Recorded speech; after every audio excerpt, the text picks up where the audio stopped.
Welcome to the next edition of the Connor Heffernan Show. My name is Mark, co-host Montana. Some pretty big news came out of the NFL. Jimmy Garoppolo just recently failed his physical. As we all know, he suffered a foot injury in week 13, and he's trying to come back from that. He went through a physical fairly recently, and it did not go very well. His future right now is kind of uncertain. Things were pointing to he was going to be the likely starting quarterback for the Las Vegas Raiders. Now everything is kind of unsure at this point with this Raiders organization. What they're going to do about the situation, I'm not sure. But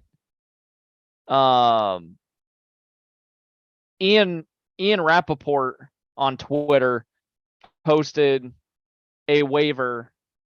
Let me see if I can pull it up real quick. It was Jimmy Garoppolo's waiver from when he got hurt. It's like a couple of things. He failed this physical. Apparently his foot's not doing too well, or it's not healing right. He couldn't do a couple of things. So couple of things. So this contract is called the Addendum G to the 2023, 2024, 2025 NFL player contract between Garoppolo and the Raiders. So basically this waiver and release, let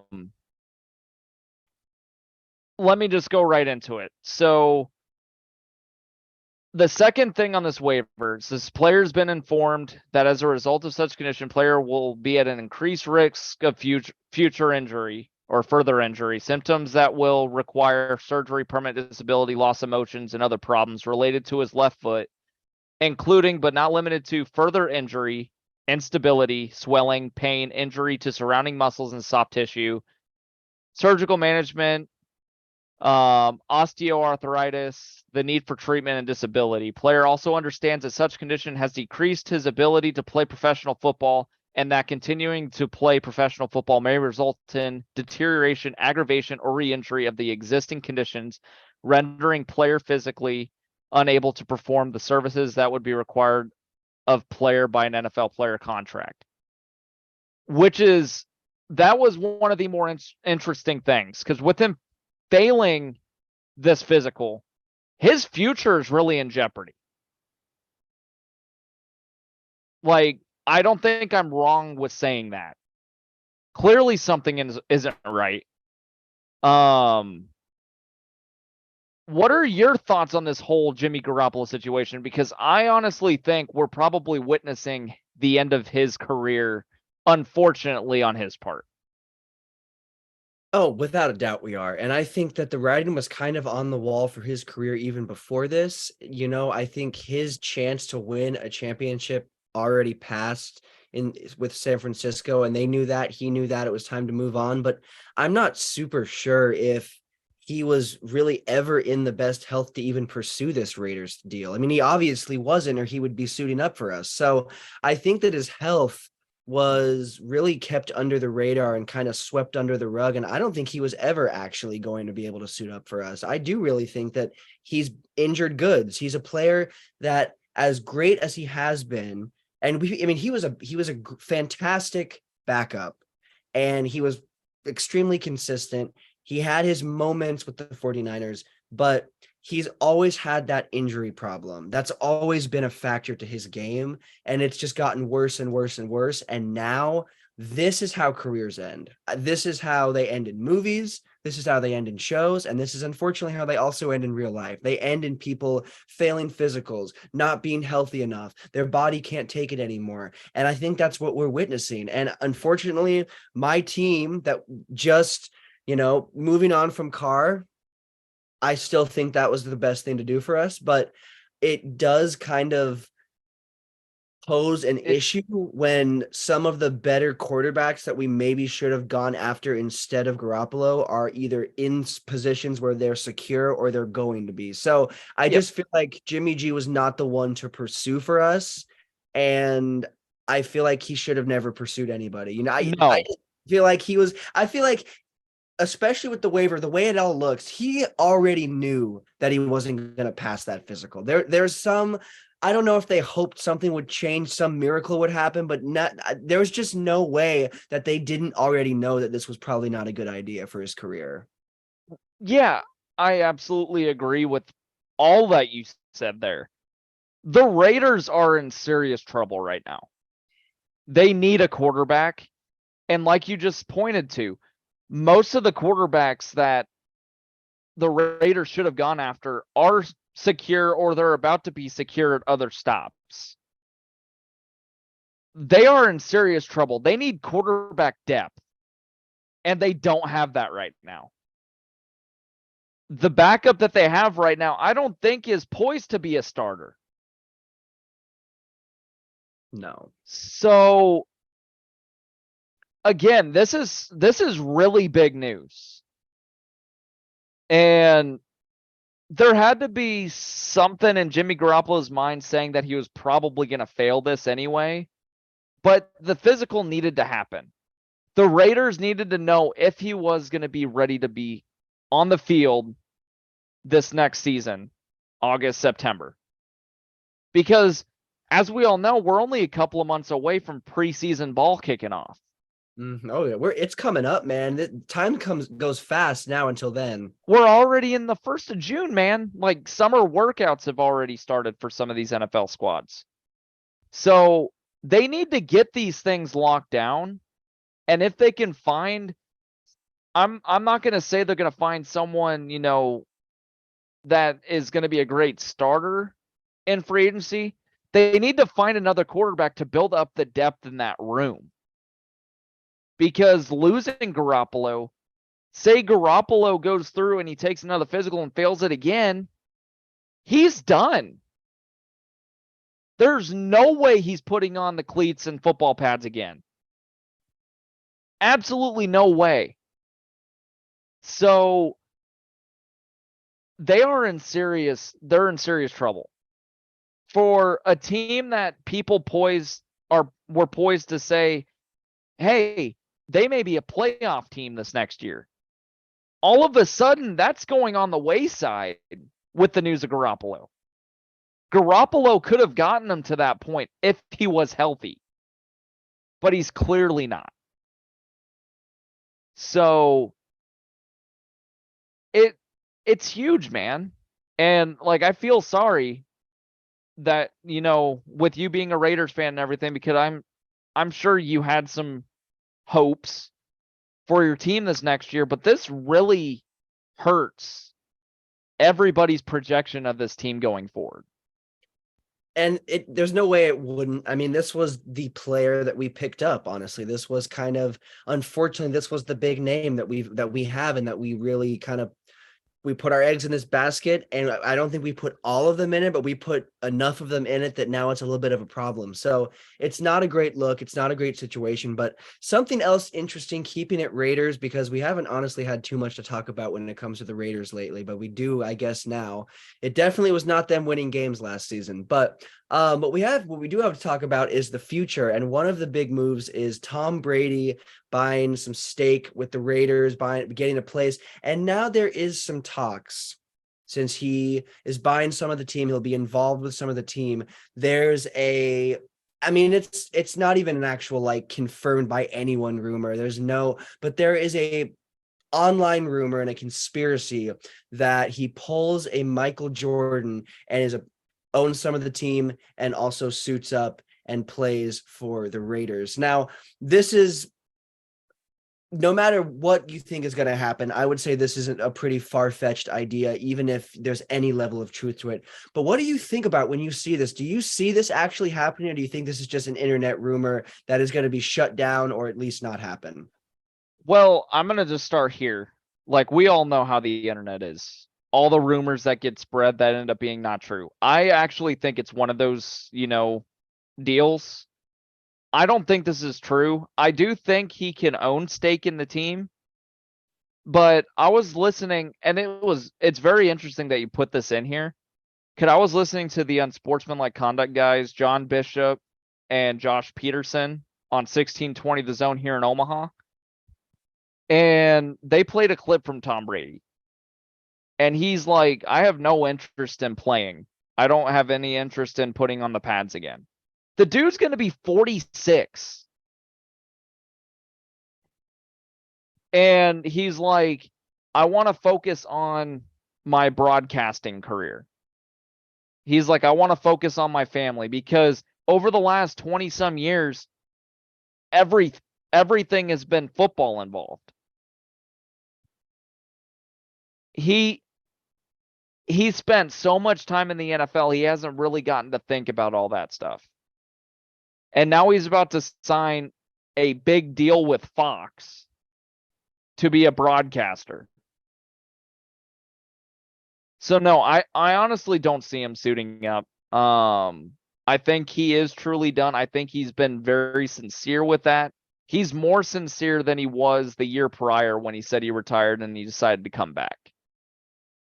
I just think it's an age thing because we all saw statistic-wise last year, he fell off. He fell off pretty huge.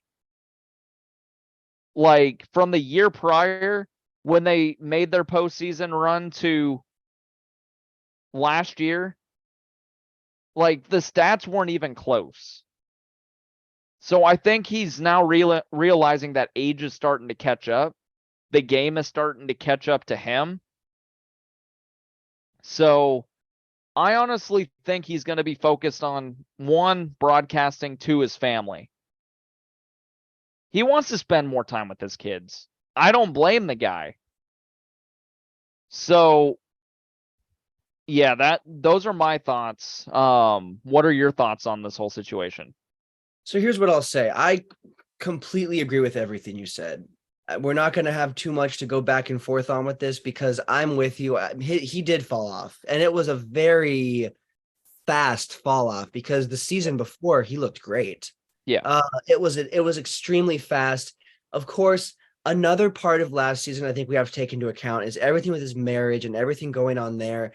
I do think there was a lot of turmoil and stress that could have added to that decline, not just health, not just he's getting older, but that was a part of it too, because that doesn't affect physical stats. It doesn't affect the stats we see. It might affect the training that goes into it or the preparing for it.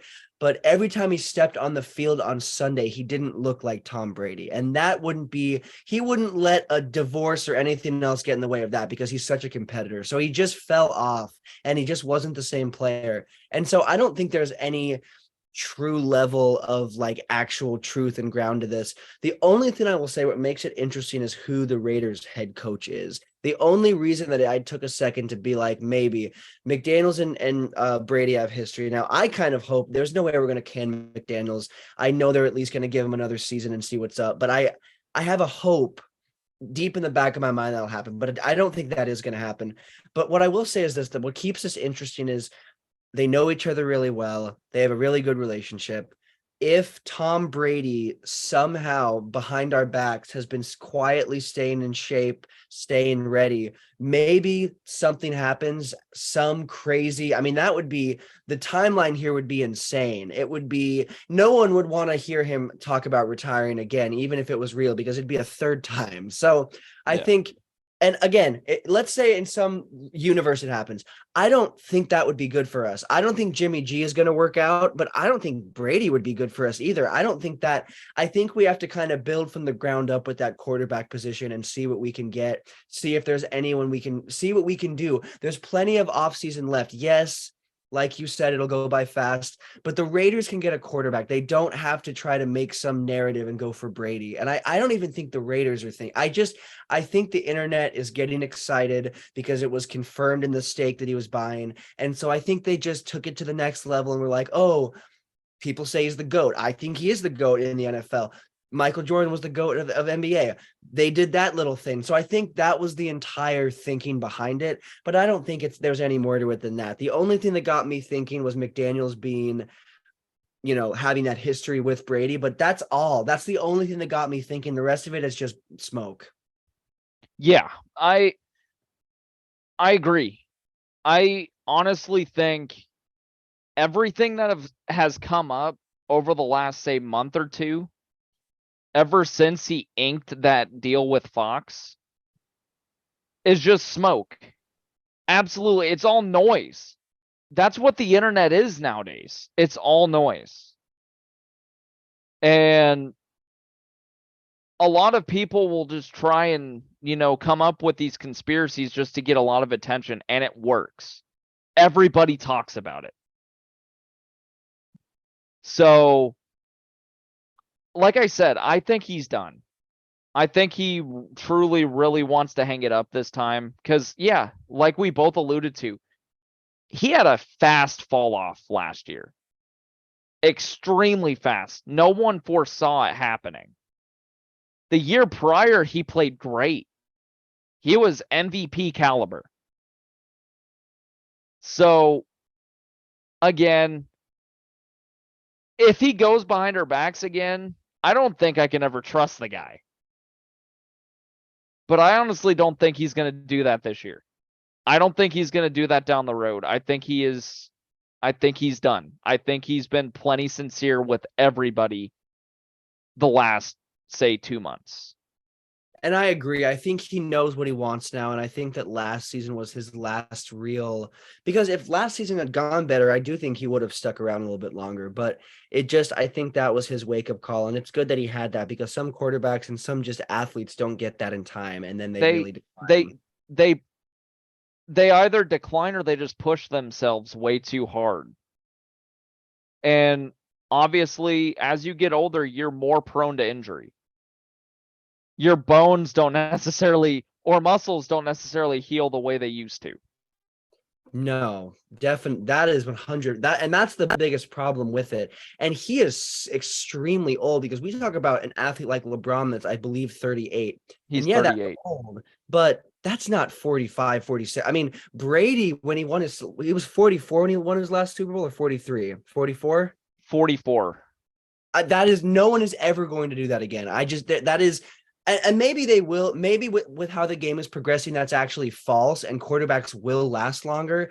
But I just think that winning a Super Bowl at 44, maybe we'll see quarterbacks playing at 44, winning a Super Bowl at 44 and being one of the driving factors I don't think we'll see that again. So special player. I wish him well. He's going to be a great broadcaster. And I think that he's going to really, it might be a little bit of a transition. Like I don't really know if I can see him, like his vibe and his voice broadcasting, but the way he talks about football, he'll have a good transition. We're going to love listening to talk about football, because his IQ is extremely high, and he is a player that knows the game, and he's been around for a couple of different styles and eras of the NFL. So he'll really be able to talk about it from a really wide lens. And so I'm excited for that. I'm really excited for it too. It's going to be kind of another Tony Romo type thing.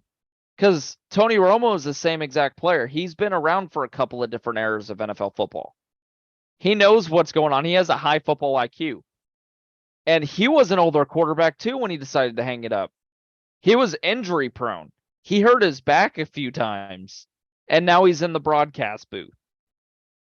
So, yeah, I'm thoroughly excited to hear his insight, not only from a player perspective, but as a broadcaster perspective as well, because I think he can add some like color commentary while explaining what is going on the field, what personnel these teams are in. Absolutely. Like being able to hear things that you typically don't hear from other typical broadcasters. Should be very fascinating to watch. Obviously, if anything unravels with this story, we'll continue talking about it. Let's transition over to DeAndre Hopkins. As we all know, last year he was suspended last season for using performance-enhancing drugs. And now he's a free agent. The Cardinals officially released him, I think, a couple of weeks ago, maybe a month ago. I may be wrong. But they officially released him on waivers. The question is, will there be a team that'll pick up DeAndre Hopkins? My whole thing with DeAndre Hopkins, he is incredibly injury prone. He is really good when he's healthy, but the last few seasons, it got to the point where everybody was asking, is he going to be on the field? Because it seemed like half of the time he wasn't. He wasn't even suited up. If any team picks him up, I don't think they're going to sign him to a huge deal because he hasn't really done anything over the last couple, 3 seasons to really say, hey, I'm worth this amount of money, especially after last year. To some, that may be a hot take, but I honestly think that's the truth. Nobody wants to go after a player who was just suspended for performance-enhancing drugs. None. He used those drugs and he still did nothing. Like, I could see a team who perhaps maybe needs a little bit of depth in the wide receiver room picking him up. Do I think he's going to be a every week starter? No. I think that time has passed. So, as far as the question of where will he end up signing, I am honestly not sure. Like, everything is up in the air. There were a lot of talks of him maybe going to the Packers. I don't know if I want that. I don't know if I want that in the locker room. Because if he has another incident where he uses PEDs with the Packers, that's going to look really bad on the Packers' part. It's going to look bad for any team that picks him up. Like, not only is it a bad look for the player, but it's also for the organization. So this, another hot take, this might be another situation where we're seeing another player's career end. It's unfortunate because I think he is and can be a really good player when he is healthy, when he is not using all the unnecessary drugs that he was putting into his system. I'm kind of curious as to what your thoughts are on this whole situation because I have a feeling you're probably not too far off.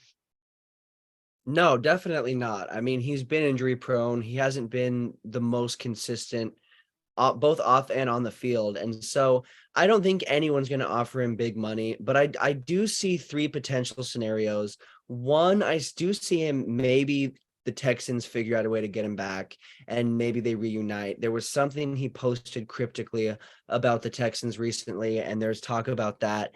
And I will say, even though he isn't going to be that super consistent starter and he has the injuries, you give a player like that to a rookie like Stroud, and that's good. That's a pretty good setup for that player to have. So I think that setup makes sense. And I think that could be a setup where even if they don't offer him big money, he might accept it because that's where he was before. And he had a little bit of success there. So that's one stop I can maybe see happening. Another one is the Cleveland Browns.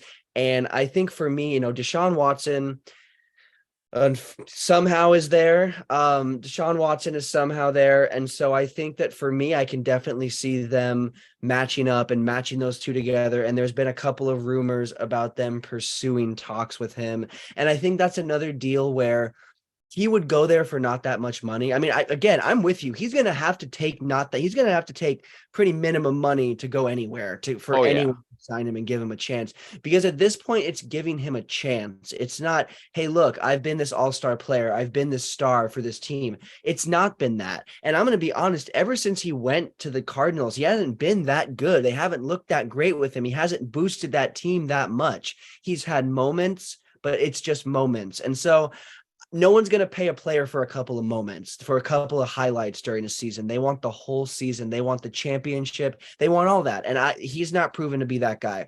But Cleveland has never been the team that's even made it close to a Super Bowl, to be honest with you. Like, actually, if we're being, I mean, they've never really let me rephrase that. They had their successful years, but within the last 20 years, name one season where the Cleveland Browns actually were almost going to win the Super Bowl. Like, seriously, even if they got somehow in the playoffs, made it through, the Cleveland Browns have not been a good team in the last 20 years, especially the last 10. So Cleveland is, well, they're not really a winning environment. I do think that maybe, as much as, again, I don't understand how Deshaun Watson is even in the league right now. But what I will say is, if he has a whole season with them and they have a couple of pieces, the talent is there for him. I do think that he is a decently gifted person on the field, and that's just sticking it with that. But I will say that I do think that that could be a matchup, and there's reports in that. And then the third, and I'll say the most unlikely, the two that I think are the most likely are definitely the ones I just said, with the Texans and the Browns. And I would even put your Packers in front of this team. But another one that was a cryptic message from him and a cryptic message from a teammate of this team was the Bills. And what I will say about this is, it does make sense for the Bills to beef up their offense, because the Bills have been a team that have been right on the edge of doing something big for like the last 5 seasons, and they've never been able to get all the way there.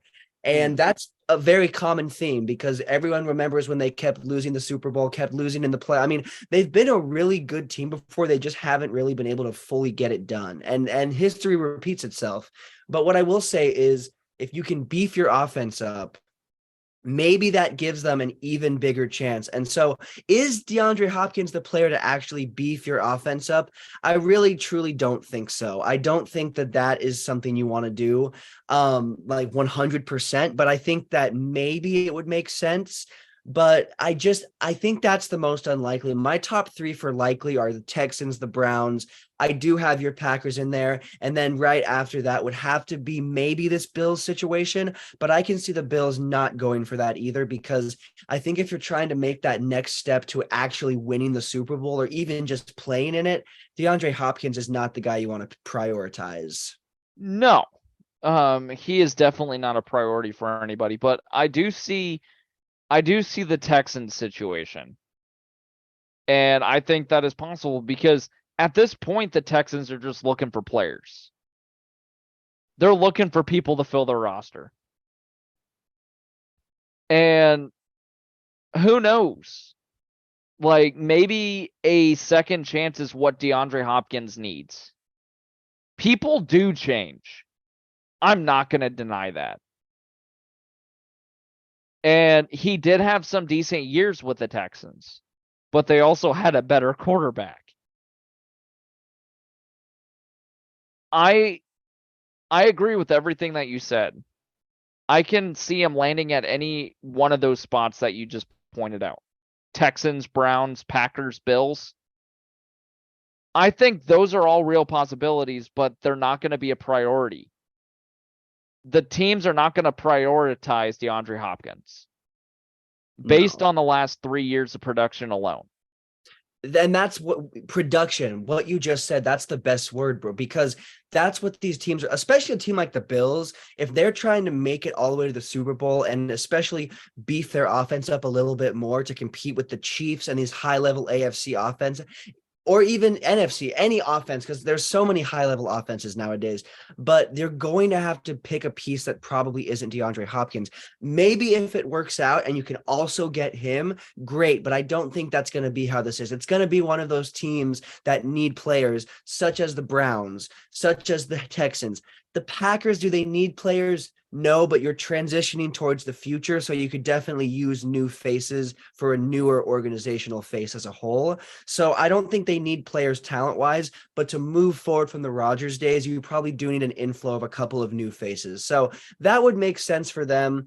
But again, no one's going to prioritize him, and I don't think he doesn't really seem like the kind of guy, like OBJ when he was a free agent for so long. It felt like he was a free agent for like 3 years. He's just injuries. He didn't have very much production in Cleveland, and then That, I mean, that's been his story, but he would go on and post about getting that bag and doing all that. DeAndre Hopkins, I will say, doesn't really do that. He's not really out there like talking like he thinks he deserves big money, but I also, he has said things on and off the field where he definitely has thought he has been the best. I have never thought he has been the best wide receiver in the NFL any season. Any season he's played, I don't think I would put him. Would I put him in the top 5? Maybe some seasons, maybe, but I don't even think I'd put him there in the NFL No. for any season he's played. Maybe, you know where he gets in my top 20 some seasons. That's where I'll put him. Maybe he's my 19th or my 20th spot a couple of seasons, but for the most part, he's not even in my top 20 for No. just wide receivers. So again, I don't think he's trying to talk big money talk, but I hope that doesn't turn into that. And I don't think it will. I do think he'll find a home. I do think it's interesting. Before we move on to NBA, I do think the point you brought up that it could be the end of a career. I'm with you, bro. I think that it's either going to be any of those teams that we talked about, or it's going to be retirement, or at least he's going to bounce out of the league and try to make a comeback. But either way, I think he'll get bounced. And it's so easy to get bounced from the league. Even if you're a notable player like him, it's so easy to get bounced if you get out like this. Yeah, I can definitely see him getting bounced. Man. And it's unfortunate because he is a bigger name. He has been a bigger name in the NFL all of his career. He has had quite a few notable moments.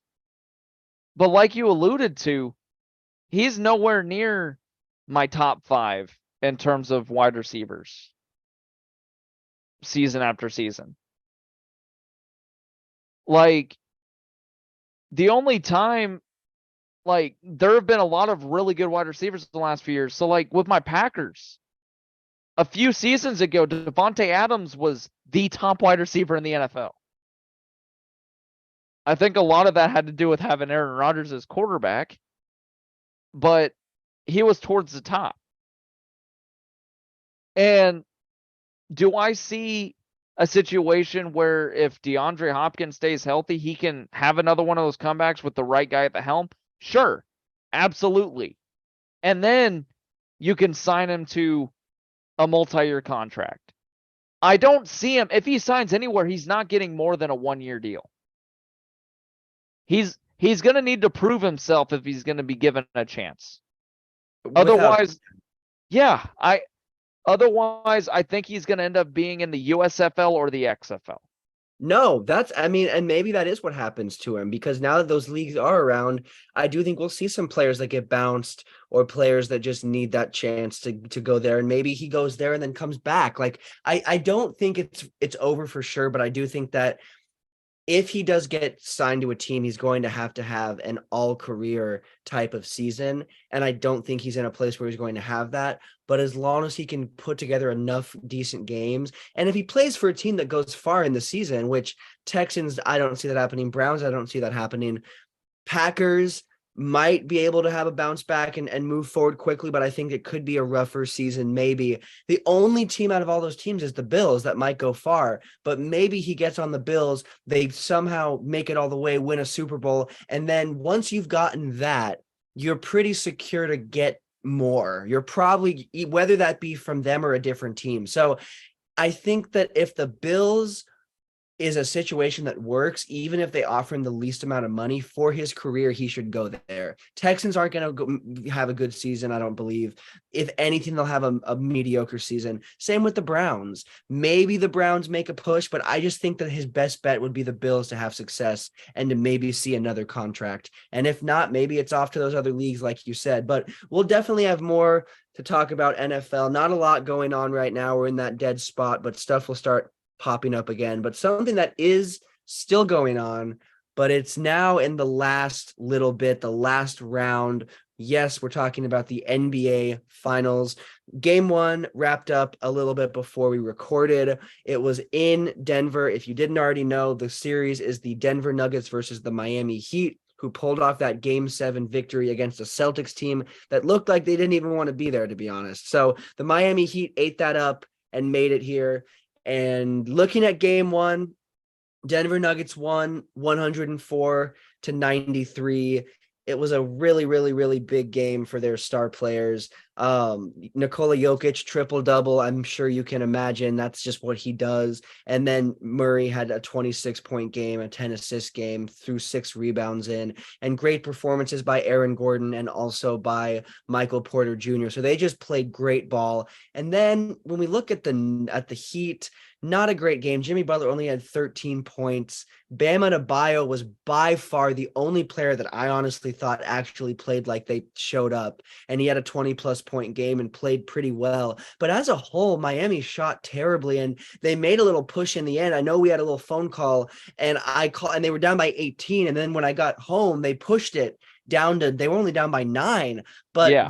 the Nuggets were still the better team, and they still closed the game out well, and they didn't let up off the gas even when the Heat came close. We're not talking about the Heat regaining a lead. We're talking about the Heat getting down at least under double digits. But what do you make of game 1? What is your overview and your thoughts that you're taking away from this game 1 from the Heat? I think one of the big things that came out of this game, the Heat only had 2 free throw attempts all game. Two free throw attempts. They shot 39 threes. I honestly think, yeah, they made the most threes out of anybody in the postseason thus far. But in my honest opinion, they needed to get into the paint a little bit more. They needed to get those free throw attempts. I honestly think that's a big difference, because you look over at Denver, they were 16 of 20 from the free throw line. 16 of 20 and 2 of 2. The game was won by 11. If the Heat would have gotten to the free throw line 14, 15, 16 more times, we could have been talking the Heat up 1-0. But then again, you talked about Jimmy Butler, 13 points. He didn't show up. Let me pull up a couple of the other scores, because a couple of the other scores were pretty terrible. Strus, he was 0 of 10. 0 of 9 from 3. He shot 9 threes and missed them all. The only stats he had on the page in 21 minutes of play is 5 defensive rebounds, 5 rebounds, and 3 assists. That's it. And then Vincent, he shot okay, but again, they did not show up. Outside of Bam Adebayo, who had 26 points, nobody showed up. Vincent had 19 points. Vincent shot okay. But again, you need to have a more collective team effort if you're going to beat the Nuggets. You need to get into the paint and make them foul you. Get those free throw attempts. Because, like I said, it's an 11-point game at the end of the day. You get to the free throw line 15, 16, 17, hell, even 20 times, and you make 85% of them, you're talking a different game. The Heat are a relatively closely matched team to the Nuggets, to a point. Especially with how hot the Heat have been. They're a relatively decent matchup on paper. They just didn't do a couple of things. And I think as we translate into game 2, I think the Heat are going to do those things a lot more. They're going to look at that free throw line. It's like, oh, we only had 2 attempts. We need to see if we can get them to foul us. See if we can get to the line a little bit more, because the Heat are a decent free throw shooting team. And I'm sure you agree with that point. Like, free throws are huge in games like this. So if they can quit shooting the 3 as often as they do, try and get into the paint, because they do have players that can score in the paint. Jimmy Butler is one of them. Bam Adebayo is one of them. Like, you've got options. What are your thoughts on this game one of the final? I mean, I agree with you 100%. Yes, the Miami Heat can shoot the three ball decently well when they need to, but they should get in. A player that didn't look as explosive was Jimmy Butler, and I'm a little worried. I mean, he's had this ankle problem, this injury that's been plaguing him the whole playoffs, and I worry a little bit. I'm like, was that a part of him not being as explosive? Because we've seen games, even last series, where he was way more explosive. But I will say his explosiveness since round one, I think, has gone down a little bit each round. And I think that honestly might have to do something with that injury. So Jimmy Butler unraveling, I'm not saying he's unraveling. You know, his post-game interview, you wouldn't even been able to tell that they lost. He's confident. He says we'll be back at it. That's always going to be Jimmy Butler because that's the leader in him. That's the guy who he is. That's the competitor. But you've got to look at that a little bit because I think that him not being as explosive had to have been that because we've seen less explosivity each. He's been less explosive each round, if we're being honest. Round one against the Bucks, he was extremely explosive. Like he was on point every single game, except for when he had that little went out, whatever, had his thing, had to come back in. He started having problems in round one with the ankle and with injuries. So it's been a problem each time, but we got to look at that. But what I will say is this: in the Nuggets, not in the Nuggets defense, but in the Nuggets, on the Nuggets side, looking at that and looking despite the way the Heat didn't shoot the ball extremely well, their role players didn't show up, their star didn't really show up. Despite all of that, the Denver Nuggets are also just an extremely deep team. They're really good. I think no matter if the Miami Heat beat the Denver Nuggets, on paper, pound for pound, this Denver Nuggets team was the best team this whole season. From the beginning of the season to now, not just record wise, because I know that they didn't have the best record in the NBA this season, but looking at them from the beginning of the season, even to the finals, if they lose to the Heat, I think I would say this is like the deepest, most consistent NBA team that we have seen the whole season. And that won't change. If they did lose to the Heat, that wouldn't change for me. Now, the Heat would be the best team in the NBA because they're the champions and they earned it and they won it and they made it through the whole season and the postseason. But the Nuggets are just that team. And we saw that against the Lakers. I watched this game and this reminded me of the Lakers versus Nuggets series in the sense that we always had to catch up. We always had to catch up, even when we would get behind only 6 or 10 or whatever. We always would have to play catch-up mode. The Denver Nuggets will keep you playing catch-up mode, especially if you don't lock up Murray. They didn't lock up Murray. When they tried to double Jokic, as we already knew he would do, he kicked it out to the open man, and we saw a couple of threes, couple of open mid-range. I mean, Jokic played great. And Jokic is already pointing to the ring, saying that he's ready for it. And honestly, we're just going to transition right into the next question because it connects to this. What do you think? Where does this series go from here? The Nuggets lead 1-0. That's not the end of the series. We both know that we've seen the series go all the way to game 7s, no matter who won the first game. We've seen series go to game 5, no matter who won the first game. So there's really that in between. We don't really know what's going to happen. But who do you think wins this series? Both based off of, not just based off of this game, but just based off of before this game and now after this game. If you have any changes of heart, any changes in your thought process, who do you think walks away NBA champion of this season? Man, you know me. You know me. I'm a Heat fan. At the end of the day, I'm a Heat fan. So my heart says Heat in 7.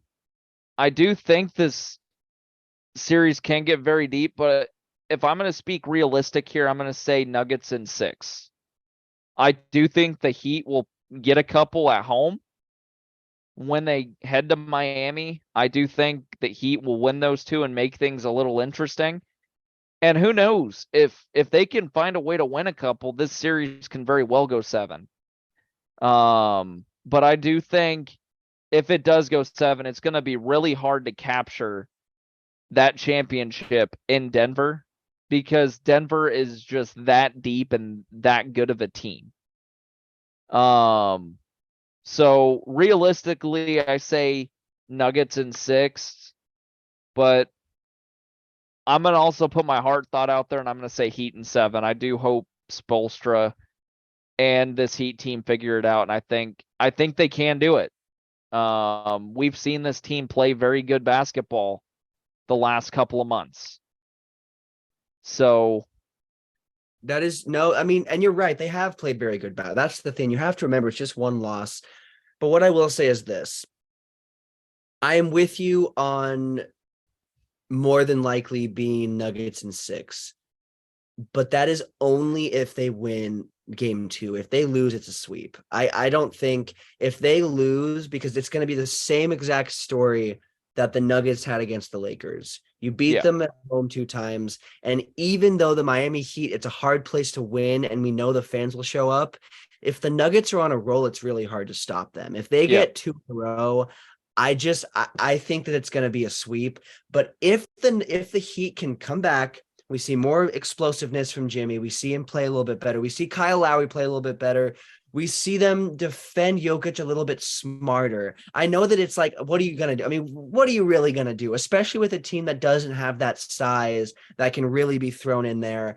What are you really going to do against Jokic? You're going to double team him. You're going to do what you can there, and it's going to leave someone open. So I just think if they can kind of reevaluate their defensive strategy, even just a little bit, and if they can come back and if they can be more aggressive and not shoot as many threes and just kind of play a little bit more mid-range and into the paint, I think the Heat will walk away with game 2. And I also think it will go to 6 games. But if the Nuggets win tomorrow, not tomorrow, but game 2, it's hard. They're a team that when they get rolling because of their depth and because of who they are, you can't really slow that down. So I think it's going to end up realistically, same with you, man. I think it's going to be Nuggets in 6, but you never know what could happen. And this Heat team could come alive really as soon as the next game.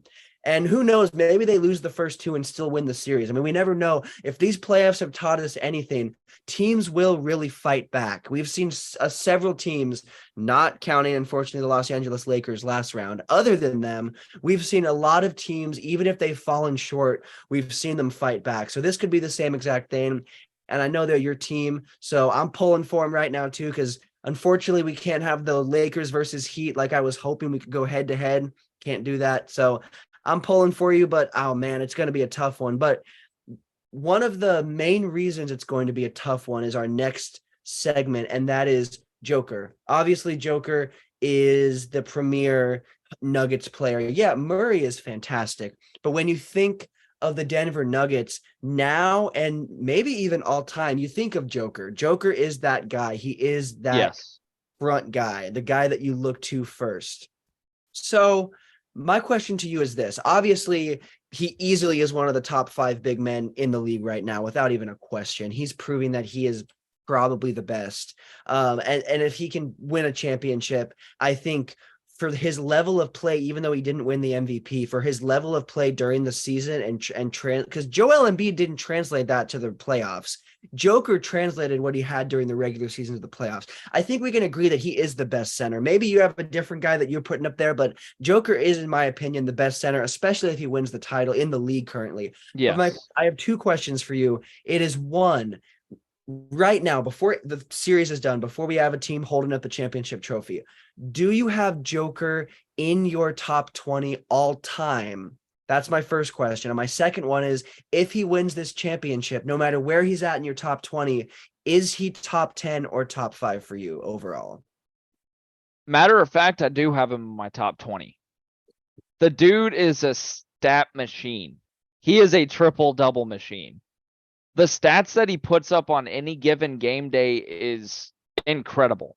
Any basketball fan that watches him play, like, he may not look like he's the most athletic on the floor. There's a lot of people that joke around saying that it looks like he's playing in flip-flops, and I kind of chuckle at it because it's kind of true. He's a hell of a basketball player, though. I do think he is in my top 20. Matter of fact, I may even have him in my top 10 already. If he wins this championship, I think it'll solidify him in the top 5 all time. Just based on his stats alone. Yeah, he's only going to have that one championship this year. He may get another one next year, though. because I don't think this Nuggets team is going to slow down. I think we're seeing the end of the Warriors run that they were on. I think we're kind of approaching the end of the Lakers run too. So we're looking for that next dominating force in the West. And I do think if the management with the Nuggets does their job and signs these players, I don't think anybody's going to slow this Nuggets team down, especially if the Joker's playing as well as he has been. It's getting to the point, like, if you go sports bet, you bet on Jokic getting a triple double. It's getting to the point now where it's barely even getting into the plus money side of things, because it's almost a guarantee that he's going to get a damn triple double. I mean, it's crazy. The dude's a hell of a basketball player. Where do you have him in your top 20 at all? Or is he possibly higher in your top 10 at this point? And do you think if maybe he wins the championship, do you think it'll solidify him in the top 5? So yeah, I'm going to be honest. After the first MVP, I wasn't super sold. The only thing I would say was, yeah, his passing sets him apart. But other than that, he's a great center, but I don't think he should have won MVP, blah, blah, blah. Second MVP, I saw it a little bit more. If anything, this is the MVP that I was sold on, because he's really elevated what was already a really all-around skill set and all-around way of playing basketball. He's really elevated that to the next level, and he looks like just a different player, like that unicorn player. And I'm not saying he never looked like that for me, but this season he just really embraced all of his attributes, and he's just unstoppable. He is an unstoppable force no matter where he's at. So before this season, he would have been in my top 30, 40 for sure all time. But this season, he bounced all the way up to my top 20 for sure.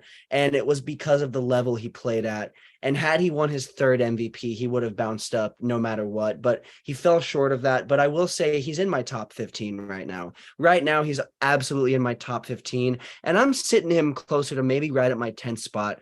But if he wins a championship, he's going to be my 5. He is going to move up to my number 5 spot, and that'll be right where he's at. He won't be above that, but he also won't be below that. He will be at my 5 spot because of his skill set and his 2 MVPs and his all-star appearances and all his accolades he has now and what more he will accomplish.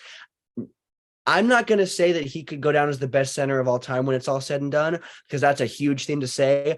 But if this Nuggets team is truly, like you said, on the rise, and he wins a couple more championships and at least 1-2 more MVPs, I mean, he's going to be arguably one of the best centers, if not the best center ever. So he's already on track. And we both foretell him winning the Super Bowl. Oh my goodness, wrong sport. NBA Finals. I guess I'm throwing him on the line somewhere on some team, but no.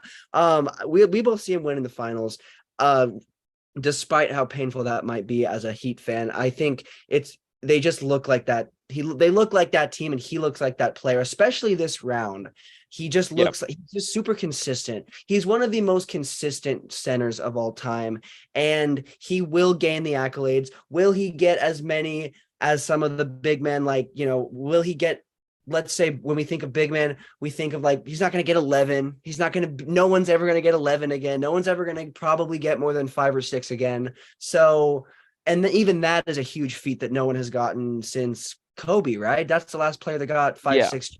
I could be wrong. I think that, but you know what? Well, no. Haslam will get his 4th, right? Not his 5th. It'd be his 4th. Yeah, it'd be his 4th. But that's still, I mean, that'd be amazing. But anyways, so yeah, I think that he's not going to get 11. He's probably not going to get a Kareem 6, but I do think that he could definitely get 3 to 4 championships and end up as a top 3 center of all time.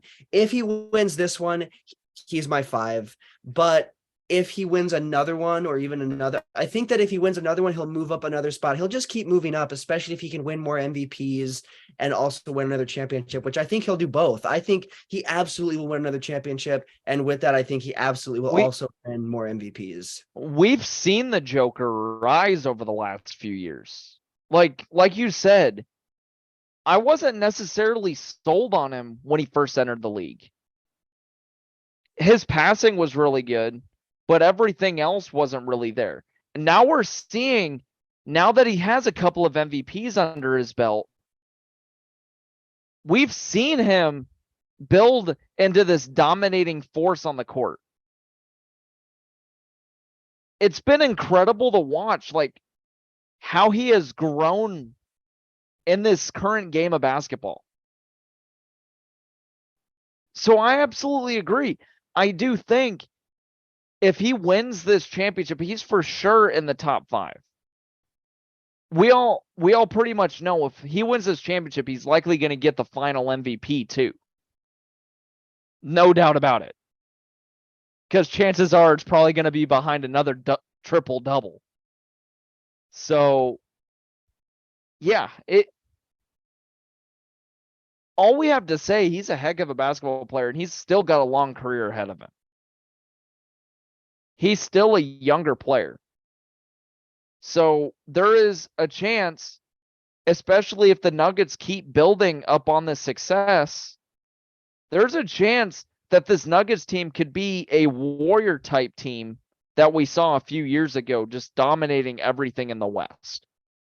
I can see that happening. And I'm sure you do too.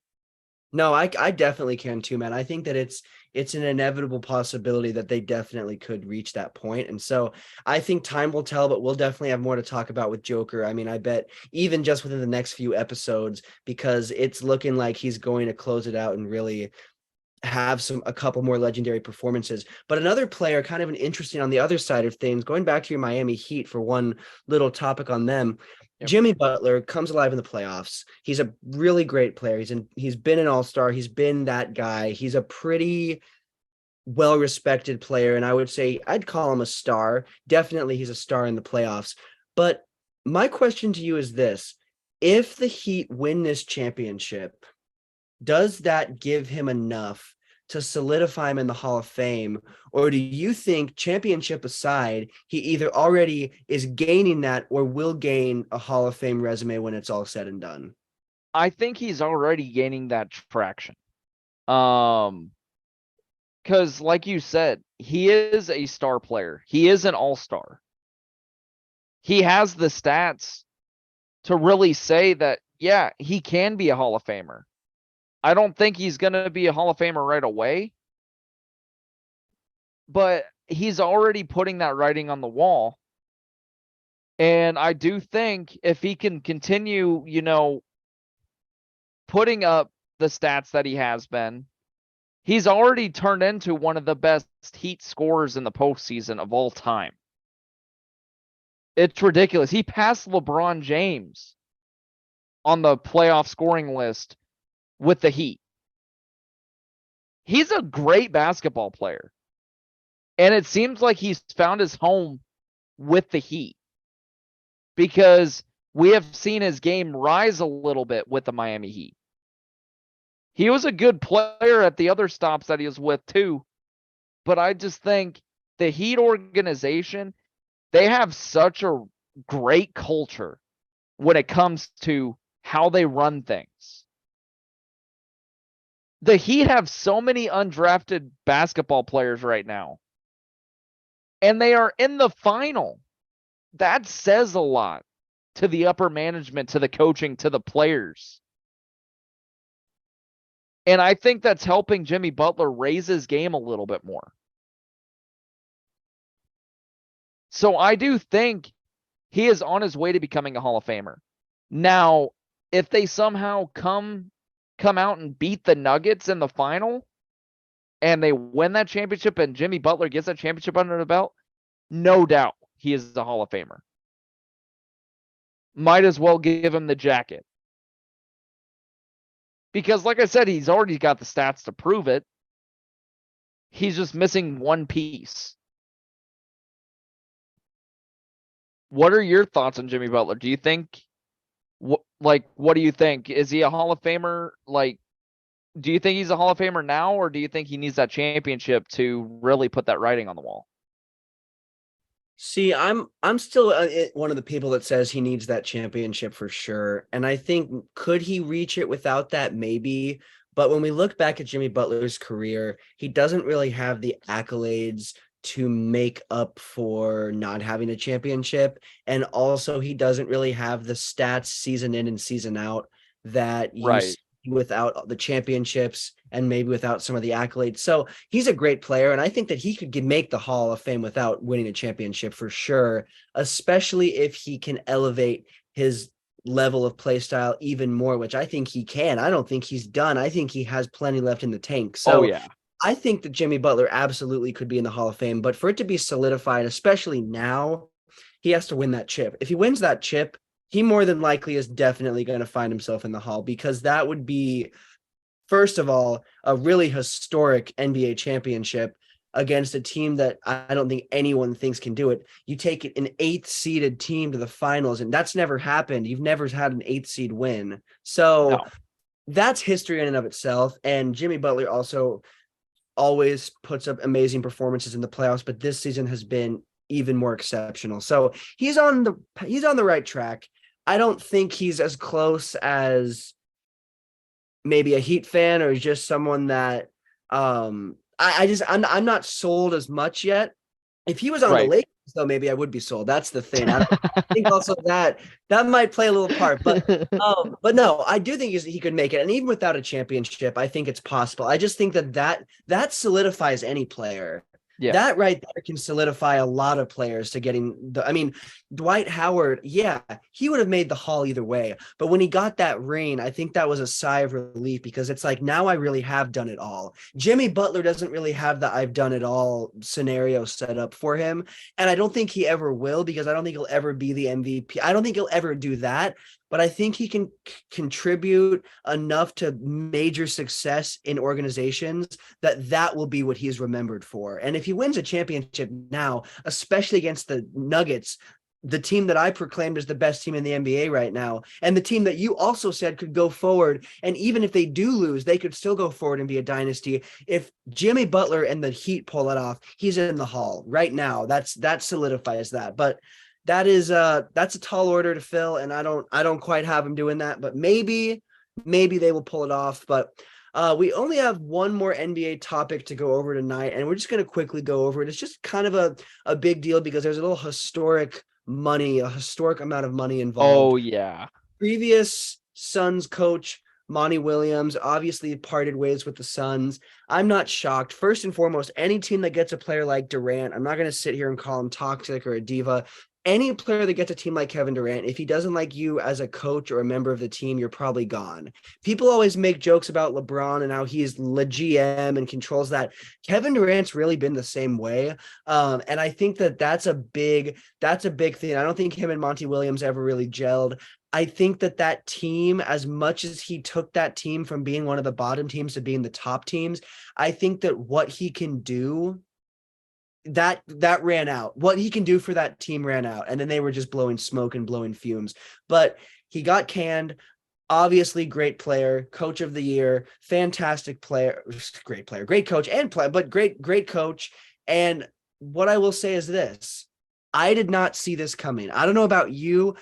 I did not see this coming at all. I thought he would I go did not.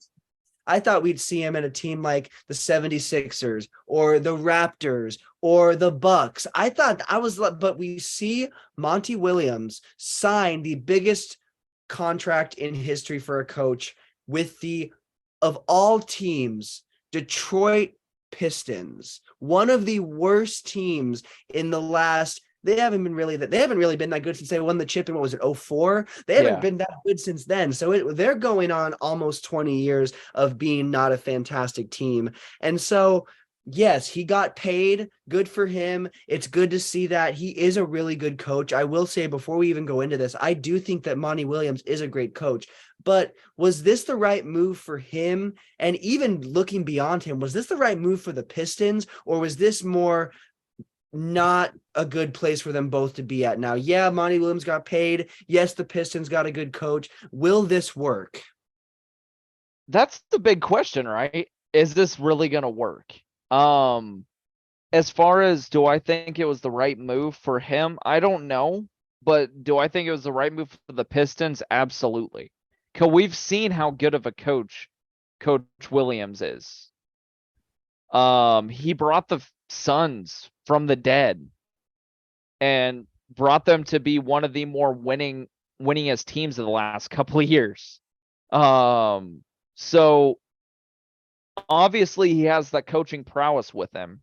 And that's something that the Pistons have been lacking ever since they won the chip almost 20 years ago. So I honestly think it was a move that the Pistons needed to make. They need a coach who is well-rounded, who knows how to connect with players. Because as we all know, the Pistons don't necessarily have all the big names in the world either. So being able to gel with the players that are currently on the roster and with all the people that are coming into the organization, I think that could pay big dividends for the Pistons. I think he could probably do the same thing that he did with Phoenix, kind of bring this team back from the dead, because this team has been dead for 20 or so years. So like, yeah, I honestly think in terms of monetarily, yeah, it was a really good move for Monty Williams.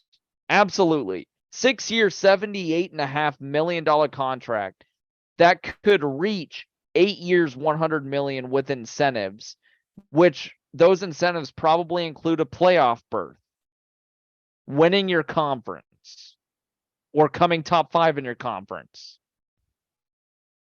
Like little things like that, which aren't really little things or big things. If you can finish toward the top in your division or conference after being such a terrible team the year before, then yeah, I would definitely give them the incentive. But yeah, I think it's a big move for both sides in the long term. I think this is going to be a more long-term play. And I think Detroit's going to give him a pretty long leash, because Coach Williams is going to need to build up his roster. He's going to need to coach these guys up, because he's not going to turn this thing around overnight. What are your thoughts? Do you think this was a really good move for both parties, or do you think Monty Williams kind of got the short end of the stick going to the Pistons? I don't think so, because he went to a team like the Suns, where they already were a team that was not great, and they were what this Pistons team was, but they were the Suns. They were in the West. And so I wouldn't be shocked if he can do it. The only thing I will say is the East is getting so much more competitive. He's not going to an easier environment. And with a team that only won 17 games last season, what I think it will be is I think it'll be long-term success. I do not think we will see this team. I think it'll be very much like his success with the Suns, where he built it up and it took a little bit of time. I do think they have some pieces in Detroit where he can build around, but I just think it's going to take some time. But that doesn't mean it was a bad deal. I think it was a great deal. He got paid. I'm glad he got paid. I'm glad he got that job, and he got a good place to land on his feet after that Suns job. And especially getting Kevin Durant and not meeting expectations and all this and that. I just think this is a good place to get a fresh start. And the Detroit Pistons made the best choice possible, because, yeah, there are some other bigger name coaches that are still out there. They're in the carousel, but Monty Williams has proven to be the better one of those coaches that is left over, in my personal opinion. So I think that this was a great pick. I think that he definitely has earned that money, and he deserves to be paid that money without a doubt. And so I think it's great. It's a win-win. It's just such a situation where the team is so bad. It's like, it's just hard to see them gaining traction that quick. But if anyone can get them there, it definitely is Monty Williams. So I think it was a great move. And I think that they could be a team next season that could see themselves move from last in the East to at least like 12th, 11th, or 10th. Maybe we see them move up there. Maybe they don't have that big of a jump, but with Monty Williams at the helm, and if they make some nice moves in the offseason, I do think we could see them move at least closer to a play-in berth. Yeah, I agree. Coach Williams has everything on the resume saying that he knows how to turn around a team. We saw that with the Suns. We just spent the last like 5-6 minutes talking about that. So he's got that in his resume. He is a team builder. And Detroit's going to give him the time that he needs to build a really good roster. And I do think it's not going to happen overnight, but I could see in 3 years, Detroit could make a little bit of noise. I agree. I think Detroit could be a team that makes the play-in. Or I could even see a team that finishes a little bit higher up than that so they don't have to worry about a play-in berth. I do think Coach Williams is going to have a very dangerous basketball team within 4 or 5 years. Oh, agreed. I mean, that's why they got him. That's the exact reason they picked this guy up. And I think that he is the guy. He is one of the better coaches we have seen come within the last few seasons and take over a team and change them and turn them around. He is that guy. We have not seen a coach really successfully do that. And he's came in and done that. And again, you could say Darvin Ham kind of did that with the Lakers, but not really. It wasn't really, they didn't look great the whole season. I wouldn't really say that it was because of his coaching. When we look at great coaches that have came within the last few years and taken programs over, Monty Williams is by far the best at taking a program and breathing life back into them. And I think maybe we'll see them making some noise within the next 3-4 seasons, without a doubt. And maybe we even see them speed that up like he did with the Suns, and they make noise within the first 2 seasons, first 3. I mean, maybe we do see them do this quicker than what we both think it will be, but we both know what Monty Williams can do. And he can take a team that looks like the worst and turn them into one of the best. So hoping that that's what happens for him here, because I do honestly like the guy and I think he's a good coach. And it'd be cool to see a team like Detroit with history be good again. So I think that he'll be the guy to do it if it's even possible to do, because I don't know, man, 17 wins. It doesn't look like being good against possible, but he's the guy to turn it around. So we will see there. And obviously we will keep you guys up to date with more NBA talk as we go, but we have a couple more segments to get to tonight. Next, talking about another league that is in the finals right now and the final round of the playoffs, and that would be the NHL. Yes, the Golden Knights ended up pulling it off. I honestly started to maybe think the Stars might be able to make a push back, but obviously the Golden Knights took care of business and shut it down 6-0 in the last game, and they proved they're the better team. And now they are taking on the Panthers. The first game is Saturday. What do you think, man? What are your thoughts on this matchup? Who do you think walks away champion this year? Man, I think this is going to be a really good matchup. On paper, the Golden Knights are the better team. They had the better regular season. They're 51, 22, and 9. But obviously right now the Panthers are red hot. They are absolutely red hot. They are one of the best underdog stories in sports right now, outside of the Miami Heat, which are the 8th seed. Oh, by the way, both of those teams are in the Miami area. So how cool is it in the city of Miami right now? Speaking that your hockey team is in the Stanley Cup final and your basketball team is in the NBA final. It's a really cool thing for that community down there. It's going to be a really good series, man. The Panthers have shown a lot of grit. Hell, they knocked out the Boston Bruins in the first round of the playoffs. They can knock out the Knights, I think, in the Stanley Cup final. The Knights are really good, but I do think with the added rest that the Panthers have, because they did sweep the Eastern Conference final, I do think, I'm just going to cut to the chase. I've got Panthers in 6. I think the Panthers win it in 6 games. They are a red hot team right now. They are riding that tail of being an underdog, and they are relishing in it. They don't care what people think. They are playing some of the best hockey right now in the postseason. And they swept the Carolina Hurricanes in the Eastern Conference final. which I did not see coming. I thought the Carolina Hurricanes were the better team on paper, and they were. They had the better regular season. They finished toward the top of the conference. So they still took care of business. It's going to be I think it's going to be a back and forth series for a couple, but I do think the Florida Panthers will find a way and win this in 6 games. I am going with the underdog. What are your thoughts? Do you think the Panthers have what it takes to keep relishing in the underdog moment and pulling out a Stanley Cup final victory? Or do you think the Golden Knights are going to find a way and take care of business in this one? Between the two Miami underdogs, I'm giving it to the Panthers. We've already talked our fair share of NBA tonight, but obviously they're the other underdog in the finals of a series right now. And I just think between these two teams, and it's not because of the team itself. It's not because the Heat are any less a talented team in their respective sport than the Panthers are in theirs. For me, it's who they're playing against. The Panthers are playing against a team that we have seen fall apart. We have seen them be inconsistent. Vegas, of course, they look on paper, they look like that team.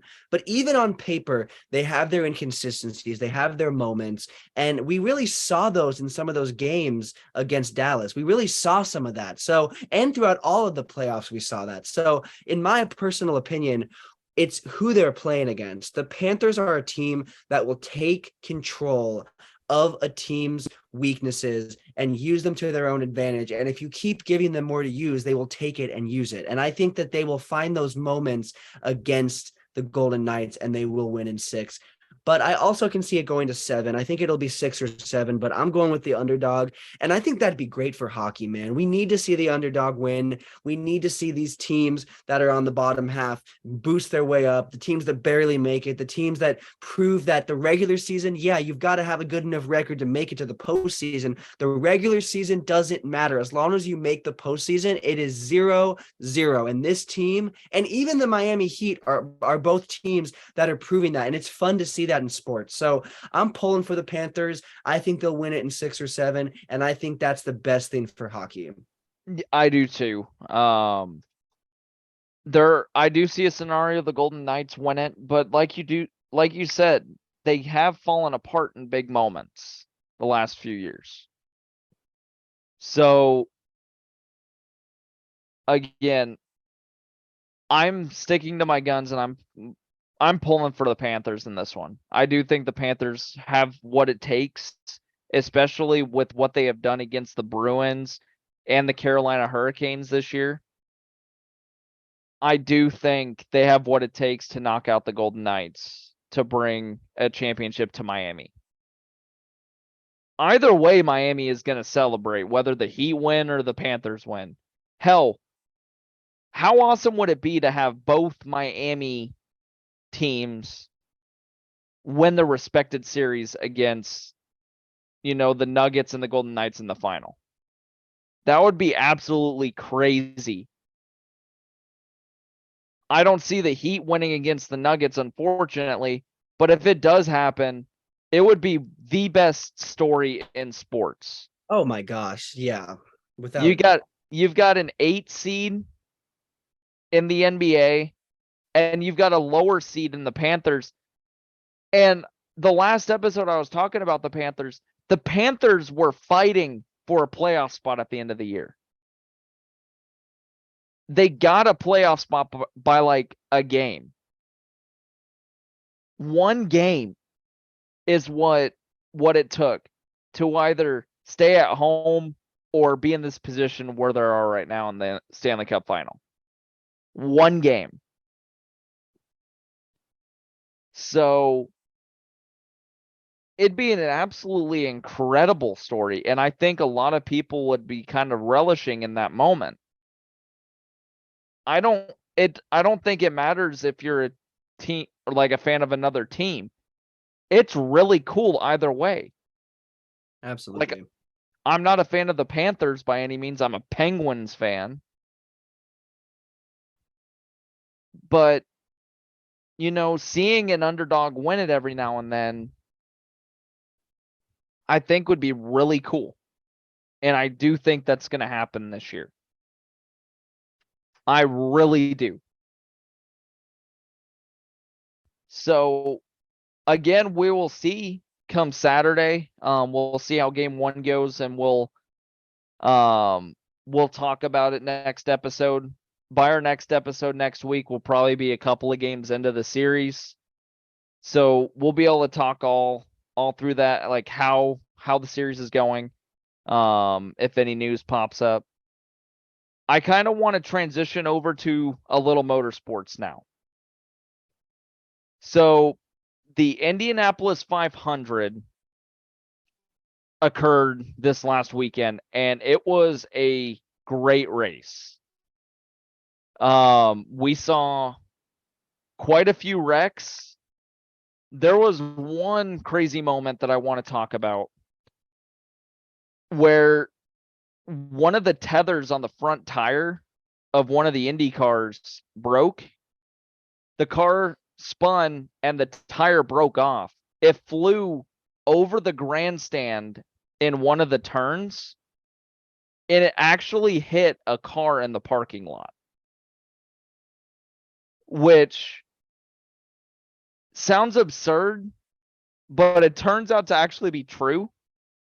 Sports Center posted it on Facebook, and the car was all sorts of mashed up in the front. It was ridiculous. But we saw a guy win the Indianapolis 500 for the first time in his career. Joseph Newgarden, he's a 2-time IndyCar champion. He's won a lot of races, but he hasn't won the Indianapolis 500. And he made a last lap pass, which was one for the ages, and it was absolutely incredible, and he brought it home. And he was finally able to go kiss the bricks at the start finish line and drink the famous milk that the Indianapolis 500 winners drink. It was a really cool moment to see a guy win his first Indianapolis 500. I would have loved to have been in the grandstand at that time. Joseph Newgarden drives for Penske Motorsports. And obviously NASCAR, they had one of their crown jewels this weekend as well in the Coca-Cola 600. Penske has never swept 2 crown jewel races in the same weekend until this last weekend. Ryan Blaney of Penske won it for Ford and Penske at the Coca-Cola 600. Ryan Blaney by far had the best car on the track. His car was a literal rocket ship on restarts. And by the end of the race, he led quite a bit. He won, I believe, stage 2. And then he was able to bring it home. His pit crew was on fire, and that obviously helped him keep up front. He had the best car of anybody on the track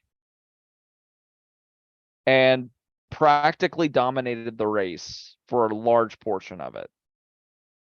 So Penske, for the first time, as a team owner in his career, he's been a team owner forever now,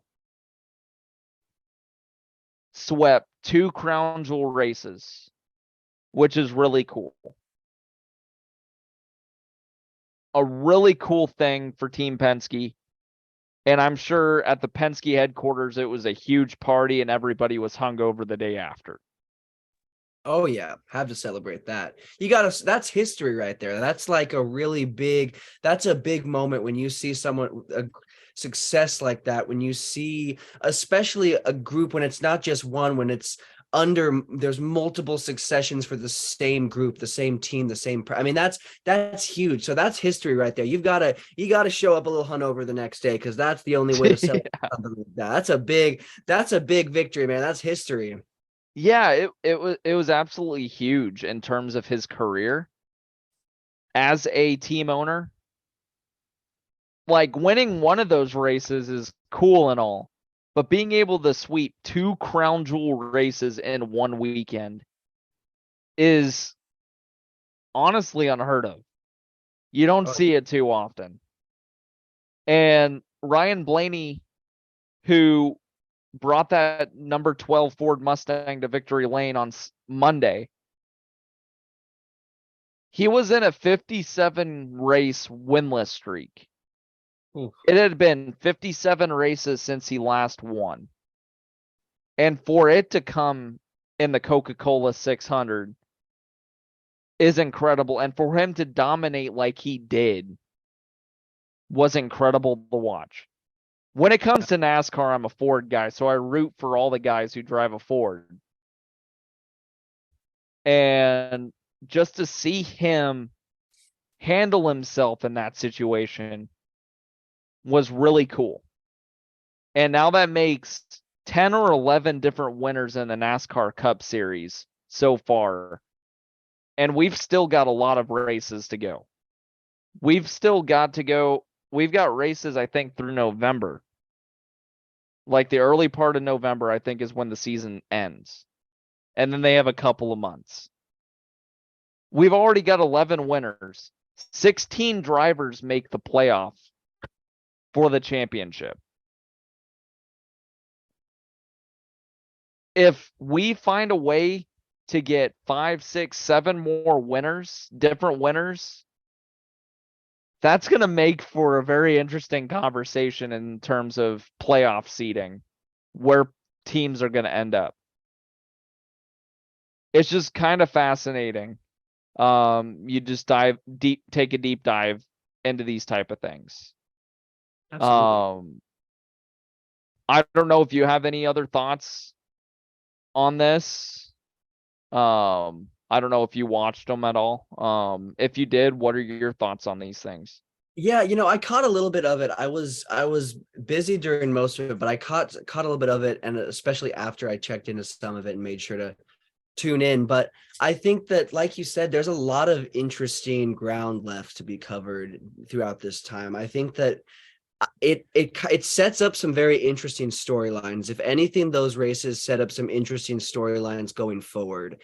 And I think that that's the best thing you could hope to see, especially right now with how much is left. You said until November. I Yeah. mean, if there's that much ground left, this is setting up some really exciting storylines, and we might see some really exciting races. I mean, you already know we will. All of them are exciting. You can't watch. As much as I have not ever really consistently watched motorsports, when I have, they're really enjoyable. You can't not enjoy that because it's a really exciting.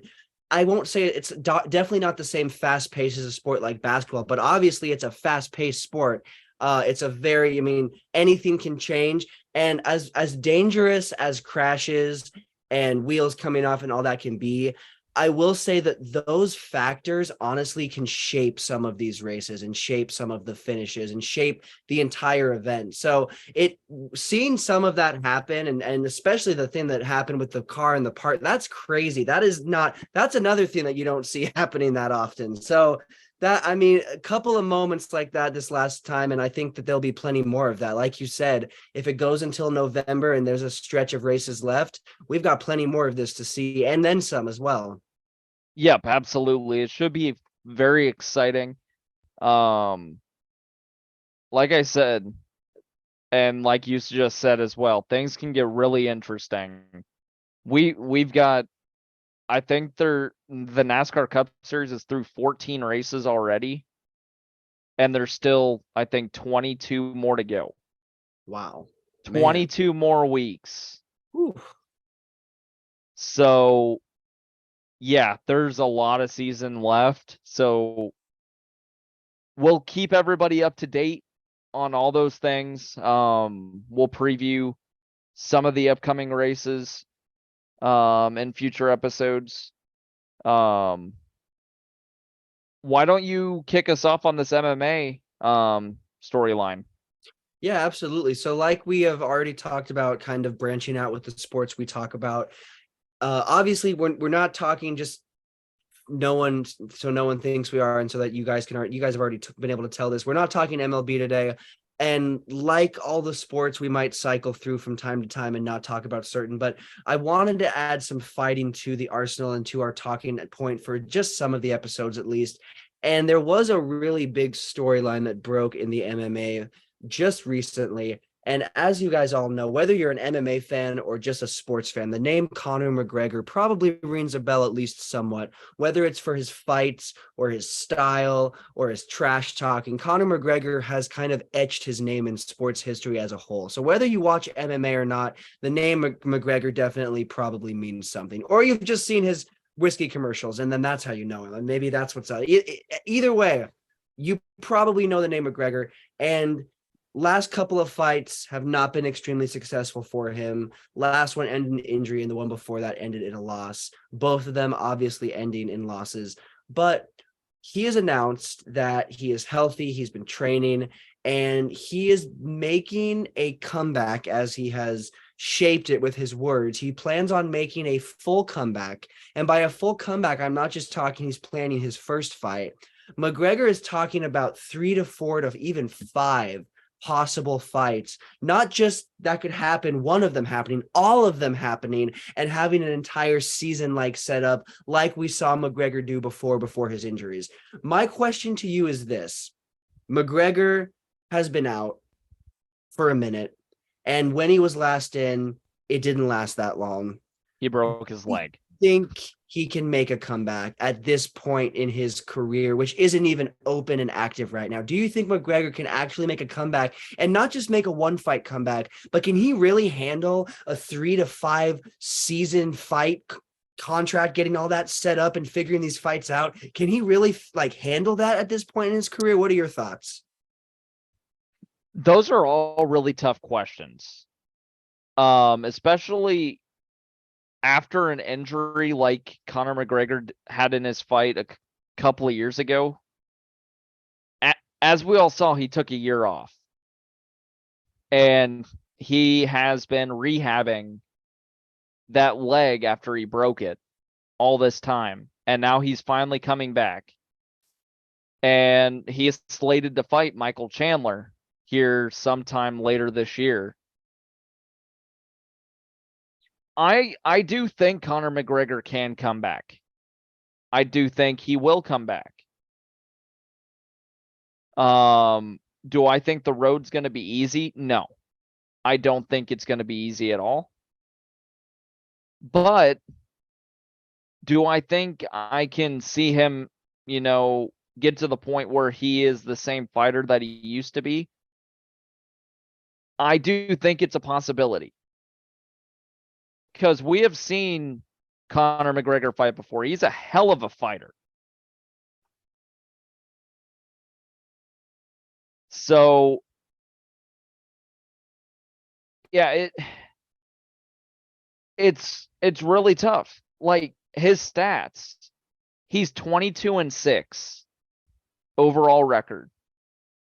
He is 19-2 via knockout. He is 1-4 via submission. So, again, a really good fighter. And he's still young enough. He's 34 years old. 34. He's not that old. So, yeah, I do think him making a comeback is very cool. I do think he can get himself to where he's healthy again. I think he may even already be at that point. He's had over a year to get healthy again. But yeah, ever since announcing his comeback, they already have a fight slated. Conor McGregor versus Michael Chandler.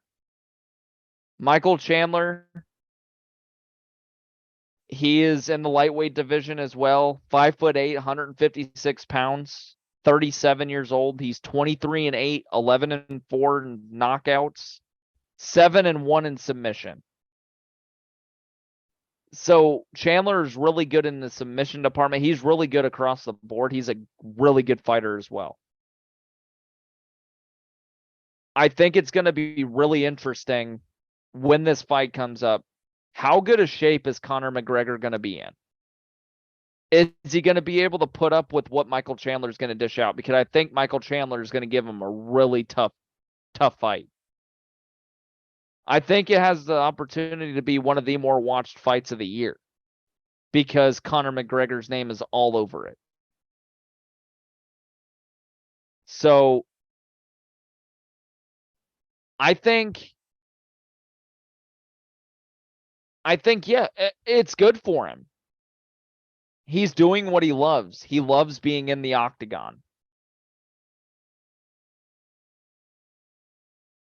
But at the end of the day, we shall see. What are your thoughts on Conor McGregor? Do you think he, is fully healed? Do you think he is ready to go? Or do you think he will be ready to go up against Michael Chandler here sometime later this year? I definitely think he will be ready to go. I agree with you that will be a really difficult fight to come back in, because when he made his comeback after Khabib and fought Cowboy, that was a pretty easy fight for him to win. That was kind of a gimme, if I'm being completely honest. I think some people thought it was going to go farther than it did. I really didn't, though. With Cowboy being as, close to retirement as he was, I think that was kind of not a super high level intensity and a super high. There was hype, obviously, because it's McGregor.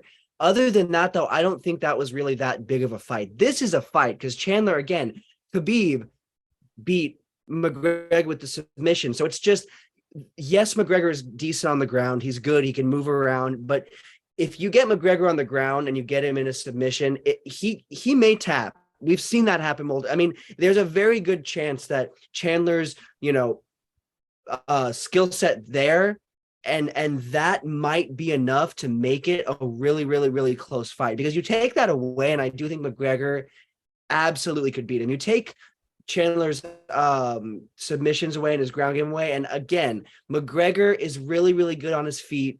In the Khabib fight, he was winning until that submission. He was doing a really great job of controlling that fight. So I just think that McGregor has to finish the fight quicker. I think he needs to finish the fight quick to really solidify that win. But I think it'll be a great fight, and I think that'll set him up. My whole thing is this: the comeback fight, the fight against Chandler, I was excited for. But when he started announcing, I want to have a whole season, I want to have 4, I just think that that's a little bit excessive right now, because you broke his leg in his last, and that was bad. It was bad. And I just watched the documentary on Netflix about his last 4 fights, Khabib and then Cowboy and then the 2 Poirier ones. And I didn't know he was injured going into that fight. I didn't realize that I knew he'd had injuries obviously prior to that fight being announced.